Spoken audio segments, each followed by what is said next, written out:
Hello, readers. Welcome to a special edition of 20 Questions with Your Favorite Author. I'm Kelly Lynn Colby, Editorial Director of Cursed Dragon Ship Publishing. For episode 7, we're celebrating the sword and sorcery phenomenon, Misplaced Mercenaries, because today is Big Damn Magic's book birthday, the third book in the series. The 13 kingdoms of the Misplaced Mercenaries universe create what a standard fantasy world might look like if you pantsed it, set it on fire, and kicked it into a pig pen full of switchblade-armed rattlesnakes. If it's not your favorite series now, it will be after. We are proud to bring you the author, Kevin Petway, the cover artist, Lena Shore, and the narrator, Christopher Kelly. Thank you. Welcome today. Thank you. Good to be here. Hello. So much fun being live. Don't you love this? It's awesome, right? Was that one of my 20 questions?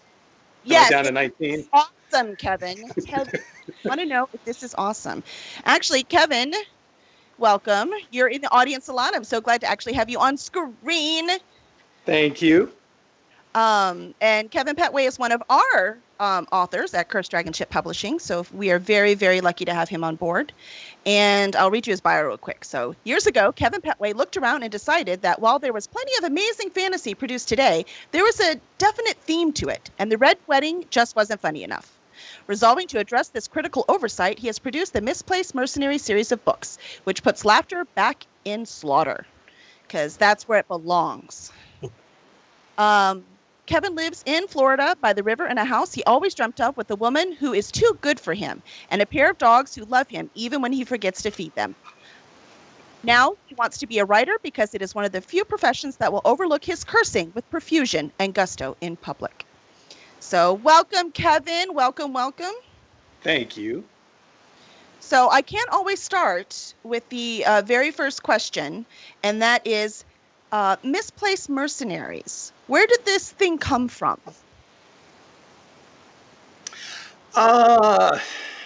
Well, you mean the series itself, not just the title?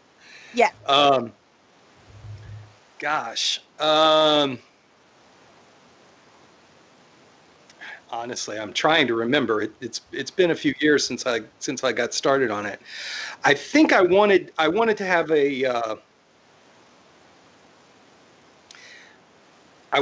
a story frame where I could have people who were really tight friends, like you get in a military unit. You get the really, really tight, close friendships, and at the same time have them be really bad people. And that was the mercenary unit seemed like a natural fit for that.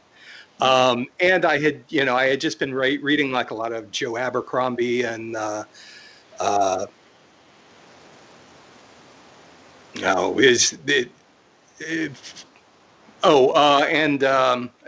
Abercrombie and George R.R. Martin. And I came away with from the experience of the Game of Thrones books, thinking that they were really dense, they were really heavy, and I wanted to write something that was lighter and made you feel good when you got done with it at the end. Made you feel happy and lightened. So that's really what the genesis of all that was. Those were all the different bits that got thrown in the pot, and Misplaced Mercenaries was what I came out with. Excellent. Well, I love the two main characters, Keen and Sarah. They're really, really close. Like, they need each other desperately. But they're like also brother and sister. Like, there's no chance those two are going to get together. And I kind of really like that. So you're not always waiting for that romance to happen. You can actually explore other things. So why did you make that decision? I always had really close friendships with women growing up. And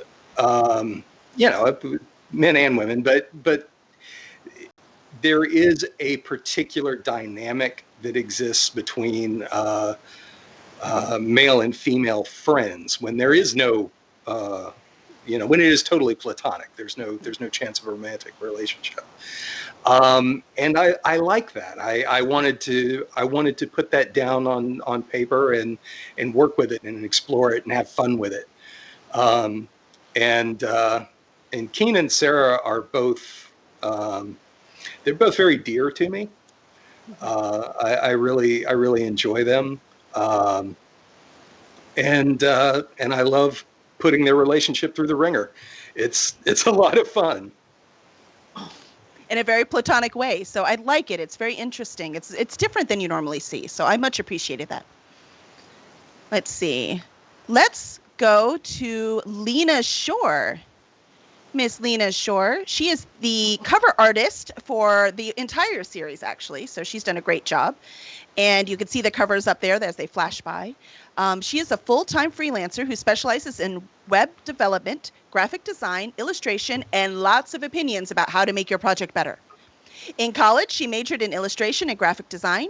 She took a minor in fashion merchandising to get out of, reduce her art history requirements. The entire fashion department smelled like cosmetics. Ever the square peg, she wore cutoffs and smelled like art supplies. That's why we love her. She shares her 100-year-old historic home in Florida with her lovely husband, Kevin, their dogs, Book and River, and her trusty Mac. So I just gave away the punchline. For those who don't know, Miss Lena Shore and Mr. Kevin Petway are a very happily married couple. Today. So welcome, Lena. Today. Yeah, see? Right? That's how marriage works. That's how marriage works. You're right. So Lena, question. So these covers, first of all, they're gorgeous. And I know, again, like I said, these are my people, right? So we went through choosing them. And we went through and I gave you a lot of rules. And I know Kevin was so easy to work with and not specific on anything that had to be on the cover at all, right? Yeah. So tell us. Overall, he was really good. Overall. Mostly we would talk and I would say, okay, well, who are the main characters in this one? And, who makes sense to be on the cover or, and I didn't want too many characters, so then I would kind of step in and I would say, well, we only probably want a couple of things. And then we got the idea to do like an animal. So we always have some sort of animal and a person or two people. And then I came up with color schemes. I was like, okay, we have this many books and what colors make the most sense for the books. And so I have them all planned out. We work on them closer to when they get published, but they're all planned out, so they could change. But mostly it was pretty easy. Although this last one, he waited until the last minute to tell me he wanted a big change on the cover. But yeah, which reminds me, we didn't change the ebook, so I don't know. Kevin might be yelling at us right now. I'm sure he saw it right away, and he's like, "Hey, what's up with that ebook cover, man?" Kevin's like, that could be like a talking about, but I'm totally gonna look at it now. Actually, Zapho, if you'll pull up the one that has all the covers on it. I'm sorry for all of you listening at home, but it's really fun if you come live and see this, and you can see all this stuff, or watch it on YouTube because that's cool too. You want me it's like a game of find the difference. That's right. Okay, sorry, I have to add this live because I don't have that prepared. You don't have Big Damn Magic? You had one with all three covers. Oh, that's what you want. You want that? Yeah. I do not ask you to create on the fly. I know better. We are a prepared bunch, mostly. There you go. There we go. Look at those beautiful covers. They're so pretty. So green, blue. So Big Damn Magic is the newest one. So Kevin, please tell me, what was it about this cover you wanted changed? I think it was Sarah's sword. It was. You think? Yeah, it was. I believe it was up high in the first draft, and because it's the graphic is very flat, it just looked like the sword was going through her head, and so we moved it. We being Lena, moved it down so it was pointed out in front of her. Gotcha. Yeah, that makes sense because that is, and mind you, the paperback covers look amazing. So we'll just have to change the ebook cover. But I can't see how you thought it's going through her head. I don't know. It didn't bother me. I think because it was two-dimensional. But it was an easy fix, and Lena loves you, and I didn't care, so it Yeah, totally. see, Lena, it was an easy fix. Yeah, it was an easy fix. I heard that. It was an easy fix. And he timed it really well, too, because I had just sent the final off. Then I get hey. I had to go back and go, no problem, I'll just upload it again. It's great. And by the way, for any other authors working with a graphic designer like that, the hey at the last minute is the mark of the ideal client. Yeah. Oh yeah, that's what we all look for, right, Lena? Totally. Yeah, if it's not 2 minutes before midnight, don't bother.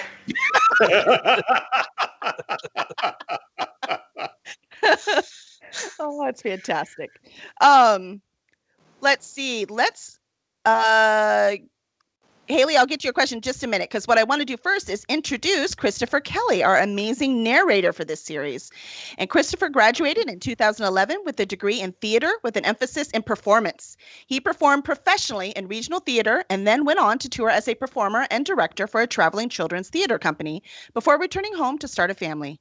He has spent the last several years in Montgomery, Alabama with his wife, Carrie, their daughters, 4-year-old Clara and 10-month-old Cora Jean, their dog, Maleficent, Millie, and their cat, Pabu. He now hopes to use his voice to help bring stories to life. Welcome, Chris. It's so good to see you. Hey, yeah, I'm so happy to be here. That's amazing. So, in this amazing series that you were lucky enough to narrate, by the way, we were so lucky to find you. Thank you very much. Yeah, that's the damn truth. Oh, man, I've loved and learned every minute of this. I really have. Well, not every minute, because sometimes I'll realize that I called Kane for 2 chapters straight, so I got to go redo the entire audio for 2 chapters. But stuff that I didn't bring myself, I definitely have really enjoyed. That's awesome. Well, now we wanted the inside scoop. Is there something like really strange that Kevin asked you for? I'm just wondering. I'm looking for confessions here. Any strange like accents? The last minute, maybe. 2 minutes before midnight. Let's see. No. We there's stuff that is normally on me. Like it'll be like a completely normal word, and I'll mispronounce it for like 2 chapters, and then fix it suddenly, and he'll be like, "Hey, you did this and that," and that, but not. No, mostly what I stop and I go, really, man, is some of the just really, really creative curses about Oldham. And I have minutes that my wife has requested I put together of me just laughing into the microphone, trying to say these. You never told me that. Yeah. I've got blooper reels from the first 2 books, and probably will for this one too. That's hysterical. Yeah. That's so funny. Yeah. I would enjoy hearing those. I know. We're gonna have to do a special once we get the audio done for Big Damn Magic, because we have the audio for Good Running Away and Blow Out the Candle When You Leave. Those are set and ready for all of you audio fans. And actually, we also have a short story you can download for free, and I'll put that in the chat in just a minute. So you can hear Chris's amazing voice and reading Kevin's incredible literature. It's literature, right? That short story, all upper class, man. Absolutely. Actually, Chris, that does remind me. We talked about your daughter before, and you set up. And when do you record this? Is she in bed, asleep? Is she out at school? How do you work that? I typically, and it's a lot of fun to be a voiceover artist when you live down the road from a military base, an airport, or an Air Force base, across the road from a train, and you have a 4-year-old and a 10-month-old. That is, oh my gosh, that is a whole lot of fun, and and all of it. But a lot of times I'll record it just really early in the morning. It'll be kind of that 2-3 a.m. is magic hour, and so that's when I'll be cackling in my booth here at 3 a.m. and my daughter is happy asleep, and every now and then my wife will bang on the door and say, just read, stop. Yeah. And because that is always louder than the recording. Yeah. She also so gets on funny. the blooper reel. I make sure to save all of the burps and sneezes right into it. I think I should leave the burp in. I think that's going to work on some of these things. Just leave it. Just let it be. That's so awesome. I think you need to write just for him. Right. Yes. I'm going to start putting things in for you to read. Yeah. Wait till you see what you get on April Fool's Day.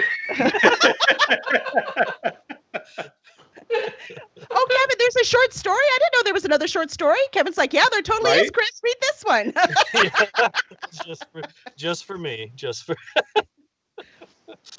So I do want to ask out of the audience. Oh, first I want to tell you there's a few people on here.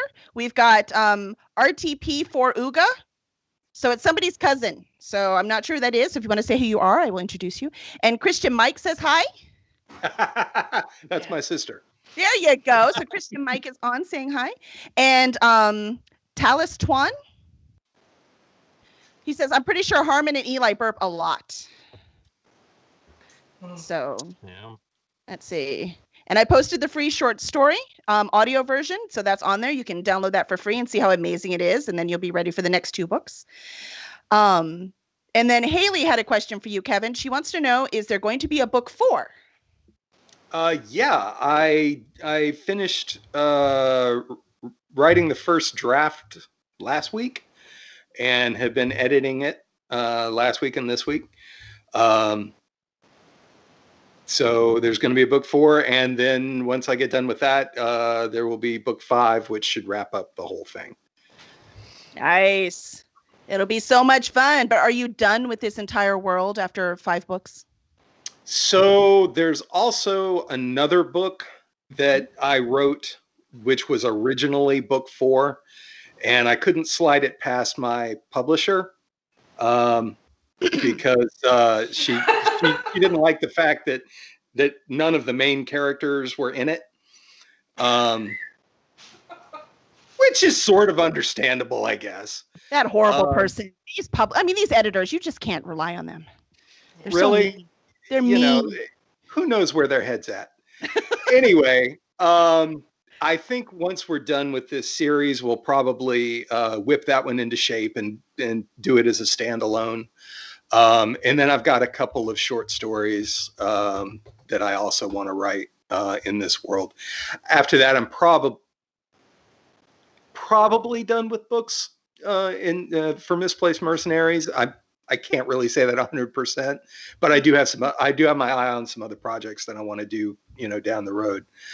I had a person ask me for a short story earlier today that I had not actually considered until she started talking about it, and I just loved the idea. So I'm not gonna say what it is because it would spoil some things for book 3.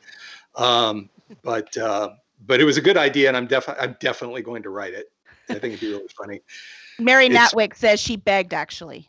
Oh, well, yes. It was Mary's. It was Mary's idea. It was a good one too. I really liked it. Awesome. Good job, Mary. Keep it up. Oh, and the RTP person is Cousin Bobby. Oh, hey. See? Wonderful people on today. And we have, I'm going to assume, Chris, that it is your wife since the Kelly is the last name. She says she's being a supportive wife here. Yes, and she is incredible, and I hope that she just got in and not earlier when I was talking. I love you. Why would you not want her to know how much you love her and respect her and worship the ground she walks on? She's incredible. She's my reason for living. It's, And that's exactly what he said before. That's the exact word for it. And this isn't recorded and put on YouTube or podcast or anything later. So no, he was wonderful. It was good. So I was wondering, Lena, do you have any questions for Kevin? I do. I have a few questions prepared. Ooh. Let's hear him. Yeah. Let's All hear. right. I have 6 quick questions. Number 1. If we had not chosen the graphic style for the current Misplaced Mercenaries book series, what art style might you have chosen? I really like the painted covers that have, you know, a couple of the characters from the book on it. I like the fact that you can kind of pick up that book and look at the cover and get a sense of who that person is that you carry throughout the reading experience. I think it lets you fix that character in your mind just a little bit better. So I would have gone with something, you know, like a painted cover. Okay. Number 2. What color is the next book cover? Oh, orange. Wrong. Yes. Number 3. What is your favorite book cover besides your own? So I don't remember the author. The name of the book was Raphael, and it was about an angel, the angel Raphael, who had come down to Earth as a human, not of his own volition. But the cover was Raphael and another character from the book walking through a field, and it was it was sort of expressionistic. I really loved it. I've carried that cover in my head ever since I read it, which I was, you know, in my 20s. And then that's really all it was. I mean, it was just them walking in a field, but it very perfectly encapsulated that book. And I love the synergy between that. I will have to look that up. Well, I just want you to know, Lena, in your defense, Kelly says, nice cover, Kevin. Let's see. Cousin Bobby. Cousin Bobby says the covers are mesmerizing. I like and it. Dave loves the He's right. covers. And he just redid all of his. So he loves the covers too. And I do want to tell you, though, Haley wants to know, and this is a very good question because I myself have had this question. Haley wants to know if Genius Jr., which is a very important character in the first book, a little baby pig that they adopt, and it's really cute. If Genius Jr. is ever going to make another guest appearance, maybe as a plate of bacon or like for real. It's right there on Kevin's hat. The bacon or Genius? The pig. Oh, that's why you had to have the hat. Oh, there he is. I'm like, I don't see a pig. Oh, there it is. All right, I got you. Oh. So yes, Jenny was in the original book 4, which got sidetracked. But then she also makes an appearance in the new book 4. She probably won't be in book 5, but yeah, you'll definitely see Jenny again. Excellent. So very excited for that. Very nice. She plays a very small but crucial role. Small. That's right. And not as food. Not as bacon. Not as breakfast. No, because we love her. She's a mother by the time you get to book 4. That's right. Spoilers. Oh, mother. Let's see. So, Chris, do you happen to have any questions for Kevin? I did not prepare any. Sorry. No, it's okay. You don't have to. I was just curious. Let's see. I can come up with one. I can think of one. I'm good at thinking on my feet. Are you standing? I'm not, which is why it's taking a while. Less good at thinking on his ass. much less good at that. I do have one which gets a little nerdy, but perfect. I love the way that you include magic and the sorcerers, how they kind of dig into their power the longer they stay in one place. Mm-hmm. I was wondering if you had any particular inspiration for that segment, if it came from anywhere or if it was just something from your own brain that came in. I don't think it came from anywhere. Sometimes I will like what was it that we watched? Is Butch Cassidy and the Sundance Kid. Lena had never seen it, and I wanted to show it to her, so we watched it on TV, and I realized, holy shit, that's Keen and Sarah. And you know, that was, I didn't realize it. I didn't know that was where I had, you know, modeled that relationship until I watched the movie again after 20 years. But I don't think so. I think it was just sort of an organic process of, you know, where I started with the magic system and slowly built on it. And it just kind of grew. It wasn't, that wasn't even an original part of it.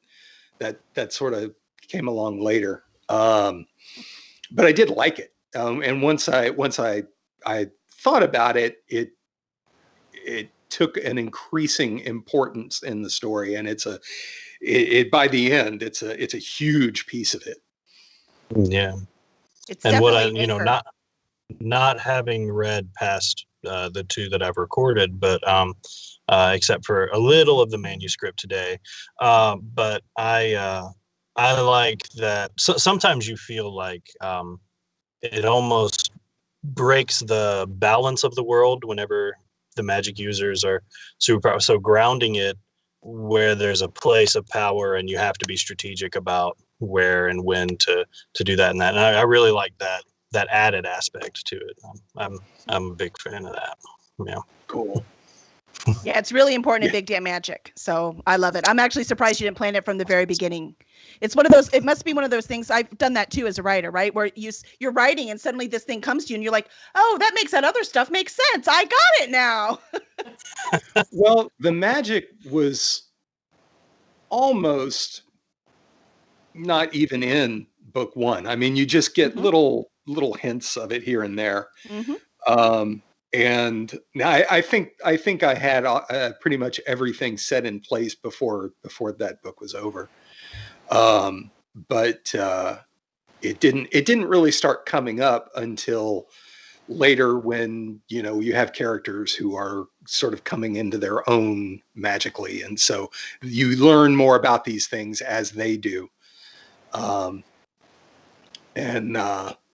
that's, you know, that's when they started becoming more story forward. Yeah, I can't say too much more without talking about, you know, where everything's headed.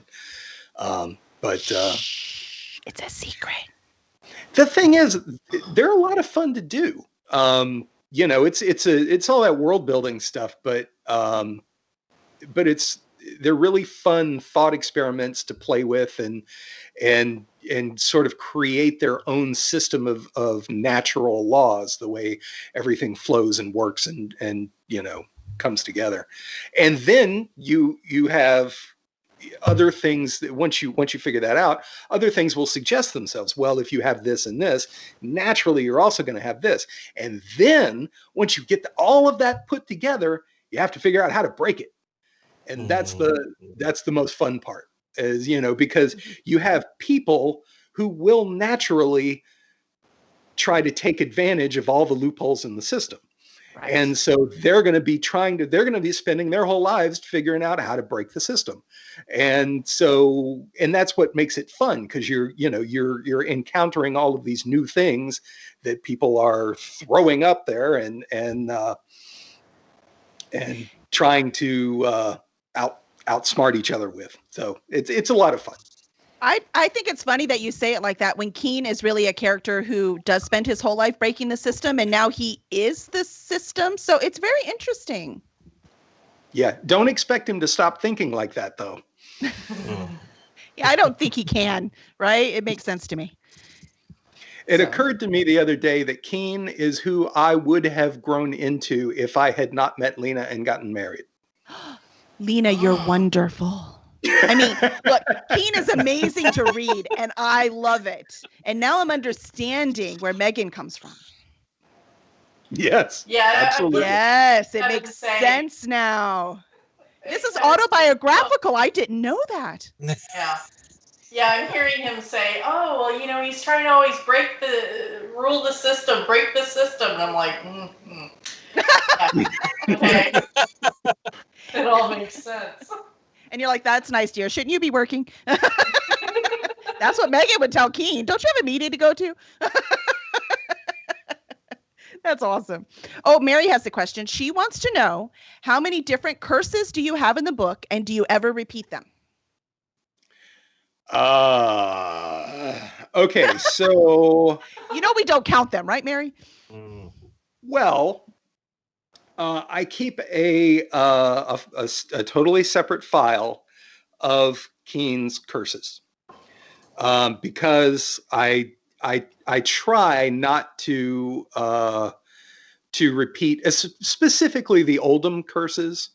Keen has 3 different classes of curses that he uses. He uses the Oldham curses. He has these little story curses that he comes up with. And then he also has just the, I don't know, I guess kind of more standard curses. The more standard curses, he repeats those a lot. And as a matter of fact, a couple of them are, just sort of standard fare for him. The Oldham curses I try not to repeat because I think they're really funny, and I don't want to dilute them by repeating them too much. And then the story curses are always unique, and I try to make sure that there's at least one per book. And they're, usually a paragraph or 2 long. And of course, those don't get repeated. So I don't know how many there are. I've never counted them, but I do keep a list. So, Chris, how many times did you die laughing reading one of the curses? Oh, almost every time. I think the worst, though, was the only time I was ever like, come on, Kevin, was I didn't know how to pronounce one of the words, so I Googled it, and it came with images that I can never forget. That was a night. I know which one that was. Put it in the chat. We got to know. You're now going to have to get the book to find out. yeah, but it was, I so I had to look it up, and I told my wife after that, I was like, do not be bothered by my Google history if by any chance you look up, like, it's for research purposes. Like, you can really use that for research purposes. I swear, dear, research, I swear. Oh, that's the best story ever. But Dave has a question for you, Chris. He wants to know, how much time does one spoken hour usually take to actually record? It depends on how good you are at editing. I'm at the not great end, and when you get a book, you normally multiply it by 5, or if you're having to do it part-time, you multiply it by 10 even. So a lot of times you're because there are 4 steps that you have to do. You do the initial recording, and then you clean up everything, the clicks, the extra noises that you're making. If your cat sneaks into your booth and you have to redo stuff, you go through and you clean all that up, and then you re-edit it. No, actually, then I typically read it or read along and make sure that I'm staying as close as possible to the source material, because it's got to be word for word. And so you Kevin, that's close to word for word, but but yeah. And so I read along with the material while listening to it again. And then there's what's called mastering, where you make it ready, you make everything louder, you do compression and limiting and all this technical jargon that in order to send it off. So yeah, by the end, it's a good, when you're first learning, expect a good 5 hours to 1 hour of finished audio. Yeah. Fascinating. That's serious work, man. Yeah. Yeah. I'm starting to realize I'm underpaying you, by the way. That's well, right. It is. Once everyone discovers we're all this getting series, underpaid. yeah, we're all being underpaid. You're right. You're right, including me. So. But it is a lot of work, and I've pointed a lot of jokes at her, but my wife jumped in when she had this last one, when she's a teacher, and so when everything hit lockdown, she was home for a while, and so she actually listened and helped with that editing process. And it was so funny because Kevin, I think that was around the time he sent me an email that was like, hey, these are cleaner. I think you're getting better at the the editing part. And I was like, yeah, that's me. Will you tell her thanks from me? And that I'm sorry. And, but yeah, it's great. It's great being with someone. Kevin mentioned making him better, and it's great with being with someone where I taught her how to edit, and then a few days later she was like, hey, do it this way, and I was like, that's better. Yeah, that's better. Actually, that brings up something that I'd like to say to you, because and for other people who are listening to the audiobook, Chris will frequently hear a character very differently from the way that I heard them when I wrote them. And I love it. I think it's absolutely fantastic. And, unless, and I can't think of this happening, but unless there's like some actual discrepancy, but I don't think it's happened. I just say, run with it. Because I didn't know about your performance background that Kelly was talking about earlier, but it doesn't surprise me at all. And it's a lot of fun to hear the things that you made live through somebody else's eyes. And I just I kind of wanted everybody to know, who does listen to the audiobooks, that it's a real collaboration. And Lena, this goes for you as well, and Kelly. I feel like I just lucked into this amazing group of people that have been so instrumental in putting this together. I once told I was talking to Kevin Anderson about a short story that he had picked for an anthology, and I Point said, to the cover. It's right behind you.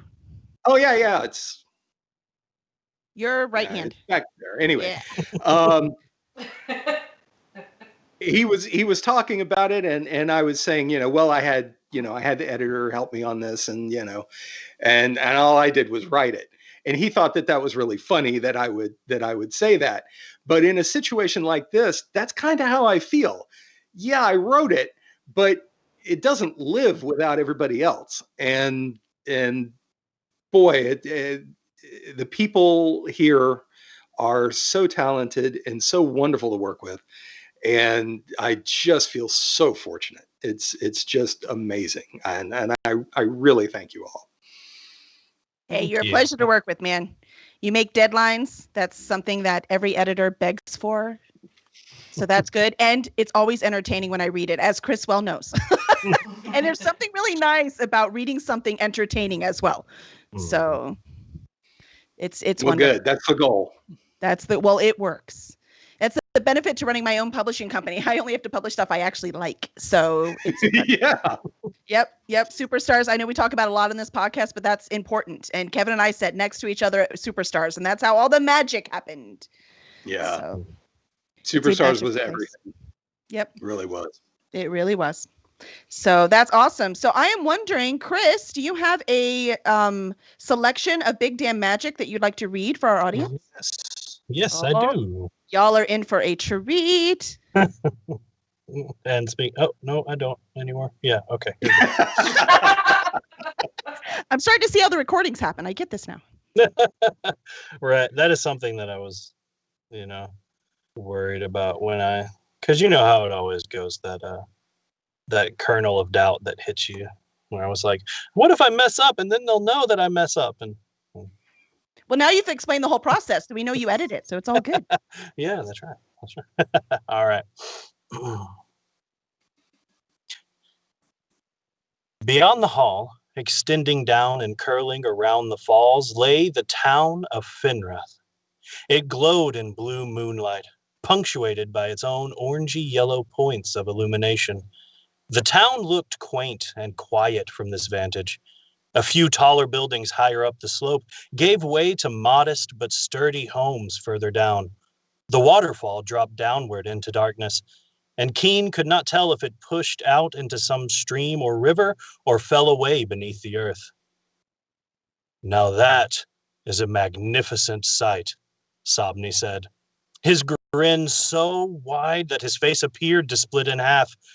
As Queen Nefret is told by the soldier in the parable of the angry wind, though my sword and the arm that swings it belongs to my king, my soul belongs to she who placed such wonders in the world.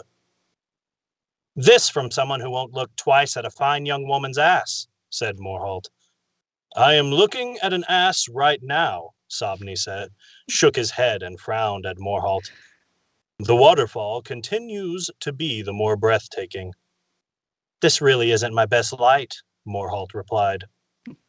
The mercenaries and their guests traversed the stone path behind the fall, which led them to the east wing of Finrath Hall, and a pair of wide double doors. 2 night blue liveried guards waited there for them beside a glass lantern. The hall made Keen feel small. Red timbers, 10 feet on a side, soared upwards and projected strength and power. All of this rested beneath a natural vault, hundreds of feet high of smoothly curving stone. The whole of it felt impressive, but crushing. The water crashed too loud for conversation here, though it was not the earth-shaking clamor Keen expected. This would be hell on a person's constitution, he thought, with consideration for the guards. Could you ever get used to this much noise? With relief, Keen stepped into the lamp-lit doorway. Inside the warm and smoky-scented hall, the rumble subsided to a muted thrum that Keen more felt in his feet than heard. It lulled him. Without thought, his hand found Megan's, and they followed the guards together down the long hallway. Inside was a little different. Strength and size guided the architecture. Yellowed plaster and wide beams conveyed a sense of rustic authority. Those who strode these tall rooms and halls held mastery over this part of the world, and they wanted everyone to know it. Nice house, Raven observed. Hands off, snapped Eli. These folks is paying customers. Just saying, Raven raised her arms in mock surrender, then crossed them over her chest. It's nice.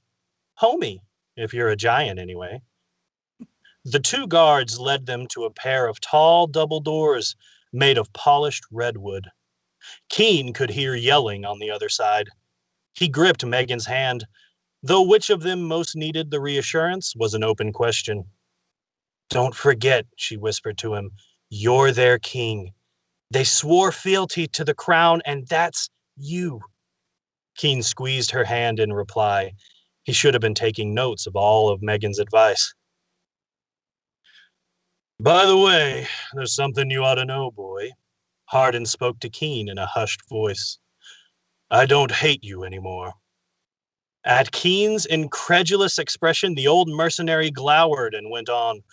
I don't mean I like you, just that everything from here on out really is about money. It ain't personal. A dozen cutting responses flashed through Keen's head, but he settled on the most important to him. Why is that? What's different now, and why should I trust you? I don't care who you trust. Hardin's expression collected gloom from the shadows between sconces and held it, hollow and black. But as for what's different, I almost killed you back then. Figured I had. Stabbed you through the lungs, as I recollect, and it lost me the one thing I was doing it for. Sarah, Keen said. Hardin's eyes narrowed and he nodded. If there's to be any chance of ever getting back in her good graces, I reckon the not killing of you could only help. And maybe now you're a king and all, you're not holding her back as much as I thought. You're a fucking bucket of virtue, Keen said. Yay! I love it. That's awesome. Great scene too. Good choice. So that's Big Damn Magic, and I know everyone wants it badly. So I put the link right there so that you can have it. Because you want it, because we all want it, because it's amazing. I said it's going to be your new favorite series. So Chris, good job. Thank you very much. Thank you. And thanks a bunch. it's amazing. And I'm going to have real quick Zafo bring up the logo for Cursed Dragon Ship, because I also want to share that Lena Shore is not only an amazing cover artist, she's also, as her bio said, a graphic designer, which I hear she does, like, that's her normal job, not the like cover thing. But I don't know. I think you need to branch out because it's pretty amazing. But so she also designed our logo. So you did a great job, Lena. What was your inspiration for the logo? You? Me? Oh, I'm inspired. Why? Because I'm round and obnoxiously colorful? Is that what you're saying? No, we had a conversation and you know, the name of the company, and we talked about I think we ended up sort of talking about colors and what it was going to look like small, and I got all that from you. Well, it's awesome. You did amazing. So I might have talked to you through it, as in told you what I liked, but you translated what I liked, and that's very important for a graphic artist. So anyone out there who's looking for it, where can they find you, Lena? Oh, you can go to my website at lenashore.com. That's LENASHORE.com. Excellent. And Chris, you did a fantastic job reading. So good Thank job, you. especially on the fly. So I this is realized like the that first time he saw it. I realized that I forgot to give you any of my website stuff. So if you don't mind, I'm gonna pop it in the stream down here. You can't, or wait, I'll put it in the notes. So I Okay. won't stress too much about that. But what I do Okay, want you to do okay, is for the awesome. recording is tell people they're looking for a narrator, and I'm assuming you'll do Yeah. any kind of voice work that they need. If Oh, you would yes, please I would say love to. where people can find Yes. you. It is blanketfortvo.com. Excellent. All right. So they can go there and get a hold of you there. That's That's great, right. Chris. And Kevin, our author, wonderful creator of this amazing Misplaced Mercenaries. Where can people find you and more of your work? KevinPetway.com is that, and also right now I am also publishing 2 different webcomic series on Facebook. So if you just go to Facebook and type it into the search, the first one is Covidon, Covidon, with the tiny town of Covidon. I wonder Which what is just inspired sort of that name.